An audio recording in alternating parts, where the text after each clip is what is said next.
Donc, avançons, quatrième joueur du jour, un peu plus gros morceau que Parsons, c'est Bradley Beal. Allons sur Bradley Beal, si tu veux bien. 8 saisons sur la décennie, puisque draft 2012, 21 points de moyenne sur la décennie, 34 minutes de jeu par match, c'est pas mal. Minutage total, 18 800 minutes, 42e total de la décennie, 545 matchs, 2 fois All-Star, à peine, sur cette décennie, et puis c'est tout. Pas grand-chose de plus, pas de sélection All-NBA notamment, seulement 2 sélections All-Star Game. Comparaison de draft, NBADraft.net, plutôt pas mal. Enfin, je sais pas. Ils disaient c'était un mélange entre Eric Gordon et Marcus Thornton. Oui, le Eric Gordon qui est drafté avant ses blessures, pourquoi pas. Ouais. C'est ça, ouais. Draft Express, pas de comparaison pour lui. Au niveau des surnoms, bon, on a des trucs, mais voilà. Alors on a The Real Deal, évidemment, parce que ça rime avec Bill, donc The Real Deal. Le Big Panda, moi j'ai jamais entendu Big Panda. Le Blue Magic, et aussi Dr. Dre. Alors là, je sais pas pourquoi Dr. Dre. Je sais pas si ça a un rapport avec le rappeur. Bref, merci Basketball Référence pour ses surnoms. Son parcours rapidement, c'est le 3e pick de la draft 2012, du coup. D'ailleurs, il y a quelques rumeurs à l'époque comme quoi il aurait pu être échangé contre James Harden, mais finalement, ça s'est pas fait. Mais bref, du coup, Washington, il est à Washington pour son année rookie. 2013, il est déjà à 31 minutes par match cette saison-là. Il ne fait que 56 matchs parce qu'il est déjà blessé, mais plutôt pas mal, hein. Temps de jeu énorme et 14 points de moyenne pour un rookie très jeune en plus. 2014, 35 minutes de jeu par match, 17 points de moyenne, et en playoff, l'équipe de Washington est enfin compétitive. Il bat Chicago au premier tour et il tombe contre Indiana au deuxième tour, le grand Indiana. 2015, 15 points de moyenne pour Bradley Beal, donc ça baisse un peu, 63 matchs.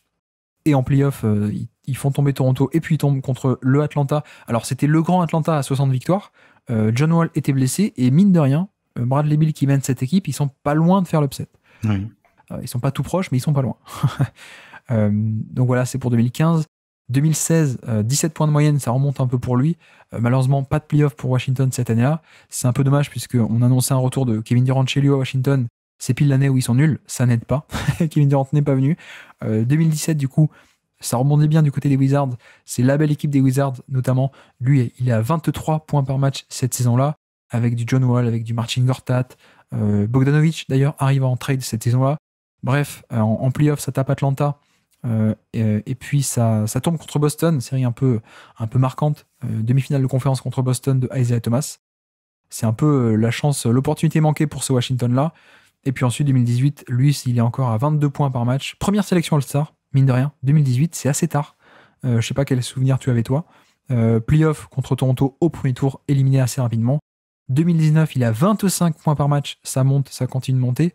Mais pas de playoff. Une équipe assez mauvaise de Washington. Et puis 2020, pas de John Wall. Équipe encore plus mauvaise. Il est carrément à 30 points par match dans un effectif assez pas très beau, on va dire. Et puis pas de playoff, évidemment. Donc voilà pour sa décennie. Je pense qu'il va falloir faire un peu attention aux biais de mémoire récentes, peut-être, oui. Dans le sens où il est très bon récemment et ça compte pas, hein, tout simplement, en 2021-2022. Mais du coup, j'ai envie de te poser la question, quelle était finalement la vraie valeur de Bradley Beal sur cette décennie ? C'est pas évident parce que c'est un joueur qui il est drafté déjà en 2012-2013 et qui, si rapidement, il va avoir un rôle important. De toute façon, dès son année de rookie, il est à 1700 minutes déjà. Et la saison suivante, il est à 2500, donc le temps de jeu d'un gros titulaire. Donc très vite responsabilisé. Mais c'est vrai que c'est mine de rien, quand on y réfléchit, c'est quelqu'un qui va beaucoup évoluer à travers les années, à la fois en termes de rôle. Et je veux dire, d'abord, il est très vite, je me demande s'il est pas inséré dans le 5. Si, il est inséré dans le 5 dès sa saison de titulaire, dès sa saison de rookie. Oui. Donc, oui. Très vite, voilà, dans un rôle où on voit bien qu'il peut être complémentaire. Et c'est vrai que Bill, quand il est vendu à la draft, on va revenir sur le thème de 3&D, mais il est exactement vendu comme ça. Du coup, très rapidement, il trouve sa place dans le 5, en étant un peu ce rôle complémentaire qui peut apporter dans des rôles réduits, mais apporter quand même. Mais qui on peut pas vraiment demander beaucoup plus. Et on finit après en 2020 avec un joueur quasiment héliocentrique qui est le commandant d'une attaque à lui tout seul, quoi. Donc il y a un vrai chemin qui est parcouru à travers les années, et le fait que ce chemin soit parcouru pendant la décennie fait que oui, comme tu disais, on peut avoir le biais et se rappeler du Bill de 2020, mais c'est très loin d'être le Bill de 2013, 2014, 2015. Oui, parce qu'il y a une évolution, mais elle n'est pas linéaire en plus. Si je peux rajouter à ça, c'est Oui. que ça vient finalement assez tard, la vraie explosion, quoi. Bah, c'est vrai que ça vient un peu de pair avec la chute de Wall, entre guillemets. C'est un peu... je sais pas si j'étais celui qui a parlé de Wall ou si c'était un reclassement. Et c'est vrai que moi, ce que j'avais dit, Wall, il m'avait un peu... J'étais un peu déçu parce que il avait jamais vraiment réussi à se combiner aux autres joueurs de l'effectif et notamment avec Bill, quoi, qui avait effectivement, Ouais. rétrospectivement, été capable de faire beaucoup plus. Mais du coup, bah, en termes de production, c'est un peu limité Bill où je crois que je me demande si c'est pas dès 2015, lors des playoffs, il y a des séquences où on se dit, mais il est capable de faire plus. Il est capable finalement de jouer le pick and Ouais. roll, quoi. Il y a beaucoup plus qu'un Suendi là, quoi. Et ça va mettre finalement beaucoup de temps avant de venir. Et c'est vrai que j'ai pas été à regarder à quel point le temps de jeu des deux était corrélé ou pas, mais j'ai un peu le sentiment que oui. Et ce qui fait que ça a mis beaucoup de temps avant vraiment de donner beaucoup plus de liberté à Bill et de montrer que, bah, en fait, oui, c'est quelqu'un qui, si on le responsabilise, est capable, alors de prendre les rênes d'une attaque, peut-être pas d'une attaque d'élite, mais vraiment qui est capable de faire de la création primaire en plus de sa création secondaire, quoi. Après, là où je te trouve un peu sévère, c'est sur la caractérisation de 3D à sa draft, dans le sens où il y avait quand même un potentiel offensif de création assez grand. Oui, quand je dis ça, c'était dans le sens ready, quoi. Oui, à court terme, tu veux dire, ouais. Ouais, ouais. Dès sa première année, il peut vous apporter ça, quoi. Oui, oui, on est d'accord. Oui, mais parce que voilà, s'il est drafté aussi haut, c'est parce que justement, il y a un beau potentiel et je trouve qu'il a mis un peu de temps à venir complètement, si on peut le formuler comme ça peut-être. Et tu vois, je trouve que ça a été un bon scoreur, mais encore une fois, attention au biais de mémoire récente. Si on décrit un peu son volume au cours de cette décennie, 2012, il est à 21%, ce qui est bien pour un rookie de 20 ans, 21% déjà. Mais ensuite, c'est 24, 22, 24, 25, 25, donc on est en 2017. Il est encore à 25% d'usage en 2017. C'est bien, mais c'est pas énorme, quoi. Et ensuite, ça monte à 27, 28 et 35 en 2020. Mais bon, à la limite, 35, c'est 2020, ça compte pas, quoi. L'équipe est nulle et il y a que lui, il fait ce qu'il veut, quoi. Enfin, ça compte pas pour de vrai, quoi, on va dire. Mais tu vois, même, voilà, ça explose assez tard et il se passe quand même plutôt, on va dire, la décennie entière dans un rôle de, en tout cas, avec un volume qui est pas un volume de star, qui est pas un volume majeur, qui est plutôt, on va dire, deuxième option, grosse deuxième option, peut-être un peu sur la fin. Et pour lier ça un peu avec son efficacité, 3 premières années en carrière, il est en dessous de la moyenne par rapport à l'efficacité moyenne de NBA, moins 4%, moins 6%, moins 3%. Ensuite, il est à plus 1. En 2016, il passe au-dessus de la moyenne. Et puis ensuite, 2018, plus 1, plus 4, plus 2. Voilà, il y a une seule anomalie, c'est la saison 2017, où il fait un score de fou. Donc sur 25% d'usage, il fait 109 de true shooting plus, donc plus 9%. Ok, là c'est un vrai truc. Au passage, bon, je rappelle juste comme ça que c'est moins que le pic de Kyle Lowry, hein, qui fait du plus 13% sur un plus gros usage. Je le place comme ça fait toujours du bien. Mais bref, il y a un peu cette image qu'on a aujourd'hui. Je sais pas, peut-être que c'est que moi. Hein, il y a un peu cette image de c'est un gros scoreur. En l'occurrence, sur cette décennie-là, pardon, il n'a pas tant que ça été un gros scoreur en termes de volume d'abord, mais même en termes d'efficacité, ça n'a jamais été. Tu vois, c'est toujours autour de la moyenne, à part une seule année. Et en plus de ça, le passing était sympathique, mais pas avec une valeur ajoutée énorme en termes de création pour autrui. Ce qui fait que bah, moi aussi, j'ai eu un peu de mal à le jauger, quoi. Oui, et surtout en plus, il y a ça, et en plus, comme tu dis, ça qui, bon, 23, 24, 25%, ça fait un peu seconde option, mais aussi pendant un certain temps, l'effectif des Wizards était finalement, alors peut-être pas en temps de possession de la balle dans les mains, parce qu'elle était pas mal monopolisée par Wall, mais la marque pouvait être un peu répartie dans ce gros 5 majeur qui n'avait pas vraiment de banc, avec des Gortat, des Néné, puis après, si on parle un peu aussi dans ce rôle complémentaire de, zut, j'ai oublié, en poste 3, autoporteur, ce qui fait que c'était pas juste John Wall et Bradley Beal, quoi. Certes, c'était peut-être à un moment le fer de lance, et encore, quoi. C'était finalement, c'était une équipe où il y avait ce gros 5 majeur, et où 4 des 5 joueurs avaient des rôles offensifs qui n'étaient pas forcément négligeables, quoi. Donc même là, j'ai envie de dire, tu vois, j'ai envie de rabaisser encore la vision que tu rabaissais déjà, qui était de dire, en plus, voilà, quoi. C'est même quand il est à 25-26%, on a une seconde option, mais avec des troisième et quatrième qui sont, je veux dire, tout de suite là à côté, quoi. Ouais. Et ce qui fait que c'est vrai que parce que voilà, il y avait aussi à l'époque le débat avec voilà, John Wall, Bradley Beal, c'est à quel point c'est le meilleur backcourt dans la ligue ou pas. Pour moi, voilà, c'était oublié que voilà, il y avait un secteur intérieur qui était vraiment là et qui avait son importance et que c'était clairement pas, je sais pas, c'était pas James Harden et Chris Paul aux Rockets, quoi. Ouais. Pour tirer une comparaison. Donc c'est vrai que le rôle a été finalement, si on prend sur la décennie, je pense qu'on fait une moyenne, on est finalement assez bas, et d'où je pense le nombre de sélections au All-Star, All-NBA qui tardent ou qui ne sont pas là sur la décennie. Ça je pense que c'est le premier point. Et il y a un deuxième point je suis en train de charger le bateau des points négatifs avant de revenir sur les points positifs. On parlait de Suendi. Je pense que sur l'ensemble de la décennie, j'ai été déçu par la défense de Bradley Beal. Ouais. Je sais que quand on avait fait un podcast, au moment où il y avait des rumeurs, ça commençait du moins avec le début des rumeurs sur un départ de Bradley Beal. Oui, podcast qu'on a fait sur l'écho des parquets, vous pouvez l'écouter, c'est en 2021, donc c'est pas si vieux que ça. On a fait un scouting report complet, donc allez-y. Ouais. Et je sais que bon, on s'était dit, bon, ok, en 2021, défensivement, c'est pas top, mais bon, il y a une telle charge offensive, c'est normal, quoi. Et par curiosité, j'étais revenu sur des matchs passés et je m'étais dit, bon, quitte à choisir des matchs, on va prendre des matchs en jeu, des matchs de play-off. Et j'ai repris des matchs de la série contre les Celtics en 2017, justement. Je crois que j'ai aussi retrouvé des matchs de 2015. Bref, des moments avec beaucoup d'enjeux. Et j'ai essayé de pas prendre juste les derniers matchs, les matchs 7 et tout, mais bon, d'aller picorer un peu à droite à gauche sans regarder des matchs complets. Et j'en revenais toujours avec le même constat en disant, mais la défense n'est jamais bonne.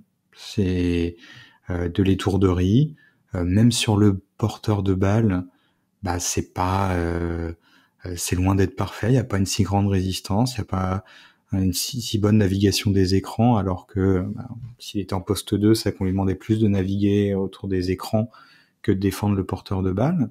Et loin du ballon, c'était quelqu'un d'assez passif, et on sent que pourtant il y avait des outils qui étaient là, mais ils ont jamais été mis à profit. Et j'en étais venu à me dire, mais est-ce que Bradley Beal a été un moment bon dans sa carrière NBA en défense, quoi? Et je suis pas sûr que la réponse soit positive. En tout cas, si on regarde les stats un peu all-in-one de Basketball Index, c'est plutôt du négatif tout le temps.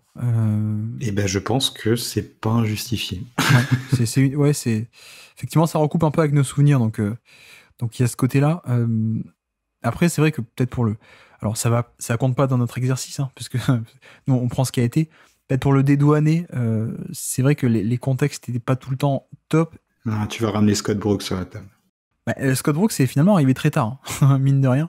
Randy Whitman, c'était peut-être pire avant. Non, mais je pense qu'il a peut-être aussi été un peu, pas bridé, mais utilisé, peut-être sous-utilisé, pardon, pendant un petit moment où finalement il était un peu cantonné à un rôle de shooter en sortie d'écran. Alors que clairement, comme tu disais, tu vois, Playoff 2015, il y a des séquences où on se dit, il peut faire plus, et pourtant il le fait pas, quoi. Donc il y a ce côté-là où, à la fois, il était peut-être pas beaucoup utilisé parce que, voilà, tu regardes, même quand Néné est là, il a un usage qui est soit égal, soit supérieur à celui de Bradley Beal sur 2012, 13, 14. John Wall, c'est pareil. Gortat, c'était pas loin non plus. Paul Pierce, quand Paul Pierce arrive, il a pas mal de responsabilités aussi en 2015. Et Bradley Beal en pâtit un tout petit peu. Mais bref, oui, donc il y a eu ce côté sous-utilisé peut-être dans un premier temps, qui s'est croisé aussi avec le fait que lui-même s'est aussi pas mal développé au cours de la décennie, même si ça arrive que très tard. Mais tu vois, par exemple, au début, c'est plutôt un shooter. Le joueur qu'on a actuellement, hors décennie, c'est pas tant un shooter si bon que ça, c'est plutôt un slasher. On l'avait assez bien décrit dans le podcast en question. Et tu regardes un peu l'évolution de ses drives, il passe la barre des 10 drives par match qu'en 2019. C'est quand même très tard, quoi. Et avec des efficacités qui, au début sont assez très mauvaises, catastrophiques, même 40% d'efficacité au panier sur des lay-ups, c'est tout en bas de l'échelle. Et ensuite, ça monte au niveau de la moyenne autour des 50%. Mais même en termes de fréquence de drive, on est en dessous de 10 sur quasiment toute la décennie. Donc c'est un peu dommage. L'autre truc qu'il a énormément amélioré aussi, un peu sur la fin de cette décennie et au début de l'autre, c'est la fréquence de lancer franc qu'il arrive à provoquer, parce que là-dessus, il était très mauvais au début. Et donc voilà, c'est encore des points en moins en attaque. Enfin bref, on va pas non plus s'éterniser là-dessus, mais c'est vrai que ça donne un peu un goût d'un scoreur et d'un joueur avec une valeur un peu décevante peut-être par rapport à son potentiel qu'on a pu voir en 2012. Et si on fait le bilan de cette décennie-là, on a un peu une déception parce que même quand il explose tout à la fin d'un point de vue individuel, Washington est nul, quoi. Donc malheureusement, ça se croise mal pour lui. Et puis je rajoute aussi 1500 minutes de playoff, 71e total de la décennie, à peine 40 matchs, c'est un peu dommage aussi. Mais donc voilà. Et au niveau du classement, alors du coup, qu'est-ce qu'on fait avec lui? Où est-ce qu'on le propulse dans ce classement? Est-ce qu'avec tout ce qu'on a dit, ton choix par rapport à Chris Bosh s'est affiné ou pas?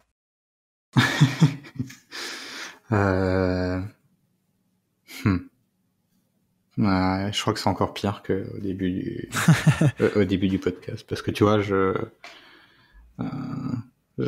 visais un peu plus haut, mais c'est vrai que si on essaye de pondérer un peu les qualités de Bill entre, on va dire, celui de 2020 et celui de 2013, du coup, qu'est-ce qu'on a? On a une seconde option correcte, capable de porter un peu la balle, mais sans être ce porteur de balle justement de 2020, très à l'aise dans son dribble et tout.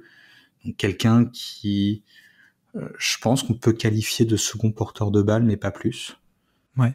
Efficacité autour de la moyenne, sauf une fois. Efficacité autour de la moyenne, mais qui apporte du spacing, mais qui clairement, malgré ce rôle de second porteur de balle, n'est pas assez à l'aise pour aller, au lieu de faire du est-ouest, justement est capable à des moments d'alterner avec du nord-sud. Il n'est pas encore vraiment trop capable, hein. Je parle encore de cette pondération sur les années, cette moyenne, et qui défensivement est plutôt finalement négatif.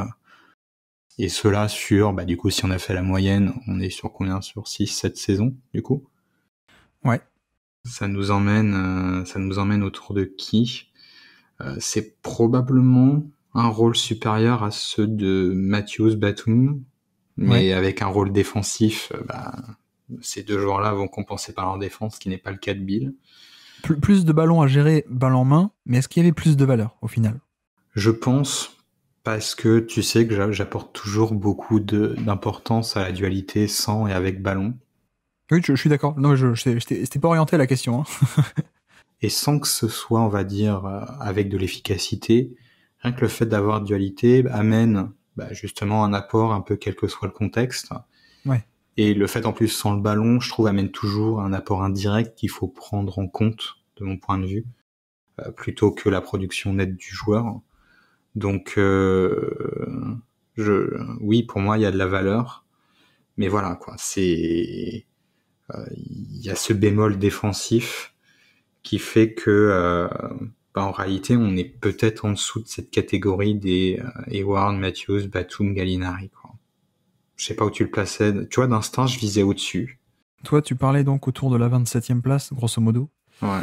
Moi, je l'avais haut, mais je me rends compte que je l'avais trop haut. Moi, je l'avais entre Conley et Jrue Holiday. Initialement, c'est là que je l'avais. Ouais, et comme tu dis, je me demande si je pense que c'est important que tu insistes un peu sur le biais de mémoire récente, ouais. La mémoire récente, ouais. Parce qu'en effet, quoi, si on fait l'exercice de la pondération du Bradley Beal sur ces 7 saisons, on n'a pas quelque chose de si extraordinaire de ça. Là, en plus des Conley et des Holiday, on la longévité aussi pour eux, quoi. Ouais. Et en plus, dans des équipes valuable, Bradley Beal, ça n'a pas toujours été le cas. Non, et puis tu vois, Holiday, bon, pas efficace, Holiday, inefficace, mais top défense. McConley, moi, j'aime beaucoup le pic offensif, notamment. Mais tu vois, même Kevin Love, ça me dérangerait de mettre Bradley Beal devant Kevin Love, qui a lui aussi quelques saisons en début de décennie, contrairement à Beal, c'est plutôt à la fin, mais en début de décennie, en tant que go-to guy, rôle majeur et tout ce que tu veux, quoi. Ouais, j'ai aucune idée. J'ai aucune idée. Toi, tu parlais de la zone 27, Gordon Hayward, Wes Matthews 28. Batum, on peut le mettre là. Je pense qu'on peut le mettre là. Au niveau de Ginobili, par exemple, 26. Ginobili est 26, Hayward 27, Matthews 28. Je crois que je le mettrai en dessous de Gordon Hayward et Ginobili. En dessous de Gordon Hayward. Matthews et Batum. Ça me va. Ok, vendu. Je profite de l'occasion, vendu, parce que je suis tellement paumé que j'accepte la proposition. Ouais, effectivement. De toute façon, ça va être revisité maintes fois.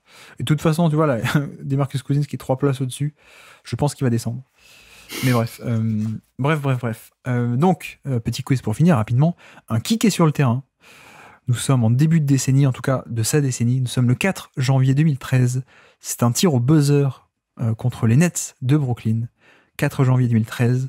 Pour envoyer le match en prolongation, un rookie Bradley Beal qui était déjà clutch, avec déjà des ballons à gérer. Et donc, est-ce que tu es capable de me citer des joueurs sur le terrain au moment du buzzer beater de Bradley Beal, Washington, Brooklyn, janvier 2013? John Wall? John Wall n'est pas sur le terrain. Ah là là, ça sent pas bon là. Marcin Gortat? Marcin Gortat est à Phoenix, je crois, c'est encore. Allez, le dernier Néné. Non, il n'est pas sur le terrain. Alors, je te compte Bradley Beal, déjà, ça te fait un. Merci. Alors, qui était le pivot avant Marcin Gortat, qui a été échangé contre Gortat, d'ailleurs, justement, qui était un ancien deuxième pick de draft, si je dis pas de bêtises, qui a été rookie de l'année. Okafor? Exactement, Okafor est le pivot de cette équipe. On a un jeune scoreur fou, scoreur Crocker. Alors attends, Crocker à Washington, parce qu'il y en a eu. Et qui a eu un homonyme, lui aussi plutôt Crocker. Ah, c'était un Crawford quelque chose. Hein. C'était un Crawford, c'était Jordan Crawford. Ouais, Jordan Crawford. C'est pas Jamal, c'est Jordan Crawford. Et après, on complétait ce magnifique line-up avec 2 3&D quand même. Comment est-ce que je peux te le faire deviner? Il a fait toutes les équipes. Un 3&D, quel nom d'une fac? Non, je sais pas. Non, c'était Garrett Temple. Je sais pas comment te le faire deviner. Ouais. En plus, moi, avec les facs, t'es tranquille. Je réfléchissais. Le mec s'appelle North Carolina. Non, et l'autre, c'est un 3&D qui avait la place de Ariza. Donc là, c'est la saison où Ariza est un peu blessé. Et c'est lui qui a sa place. Je crois que c'est un ancien lycéen drafté directement depuis la NBA. Je crois qu'il a fait du Portland. Ah, attends. Ça a fait du Portland. À Portland, il y avait Travis Outlaw et il y avait Martell Webster. Exactement, c'est Martell Webster qui est sur le terrain. Ouais, je les associe tout le temps tous les deux ensemble. Ils ont dû se battre avant pour une place dans la rotation, je pense. Qui a fait, oui, effectivement, aujourd'hui, en 2022, il n'a que 35 ans. Drafté et sorti de lycée en 2005. Et de l'autre côté, est-ce que tu as des joueurs des Nets? Équipe assez sympathique également. Attends, t'as dit quelle année là on est déjà? Janvier 2013. Joe Johnson. Ouais. Brook Lopez. Passe sur le terrain. Ah merde. Deron Williams. Ouais. Et c'est là que ça se complique.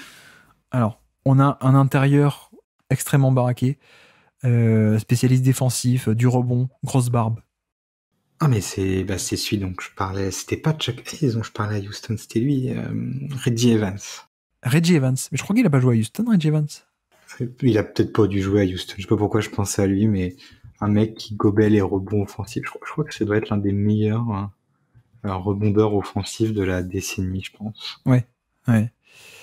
On avait un ailier qui était parmi les meilleurs ailiers défensifs de sa période, qui d'ailleurs a fini 2e au Defensive Player of the Year 2010 avec les Bobcats.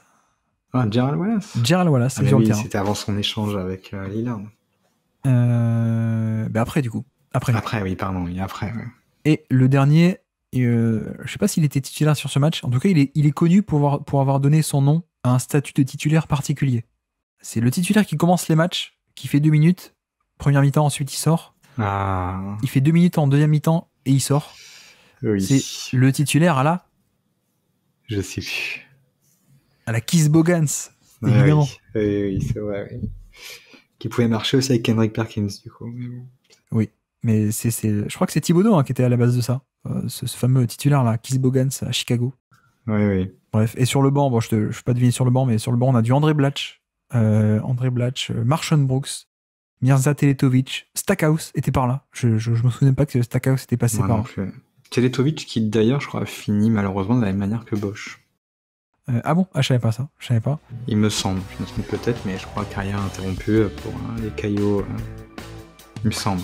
Et du côté Washington, sur le banc, on avait du Shelvin Mack. Kevin Serafin était par là. Ah oui, bah oui. Oui. Yann Vesely était là. Mm.